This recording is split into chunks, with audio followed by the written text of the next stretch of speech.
আমরা অত্যন্ত সৌভাগ্যবান যে আজকে আমরা পেয়েছি প্রফেসর শফিউল আলম, যিনি হচ্ছেন institute of neuro science and হাসপাতালের নিউরো সার্জারির একজন অধ্যাপক।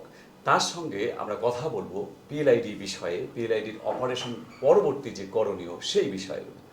স্যার, আপনাকে অনেক ধন্যবাদ যে আপনি আমাদের সঙ্গে যুক্ত হয়েছেন। আমি রোগীদের কয়েকটা সাধারণ প্রশ্ন আছে, সেই প্রশ্নগুলো বলতে চাই। যেমন রোগীরা প্রশ্ন করেন যে অপারেশনের পর তারা কতদিন বিশ্রাম নেবে এবং বিশ্রামের স্টাইলটা হবে কেমন, এই ব্যাপারে একটু যদি জানাতেন। ধন্যবাদ। এটা একটা সুন্দর কোশ্চেন।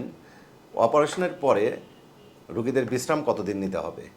আসলে পিএলআইডি এমন একটা অপারেশন যেটা মেরুদণ্ডের নিচের অংশে হয়ে থাকে এবং এটা আমাদের সমস্ত শরীরের ভর বহন করে। কাজেই অপারেশনের পরে অবশ্যই তাকে বিশ্রামে যেতে হবে। তবে এই বিশ্রামটা অ্যাবসলিউট বেড রেস্ট বা পরিপূর্ণ বিশ্রাম বলতে আমরা প্রথম 7 দিন বুঝিয়ে থাকি। এরপর থেকে সে টুকটাক হাঁটাচলা বাসার মধ্যে 2 সপ্তাহ পর্যন্ত করতে পারবে এবং 1.5 মাস পর্যন্ত তাকে কিছু নিয়ম মানতে হবে। তখন কোনো বিশ্রামের প্রয়োজন নাই।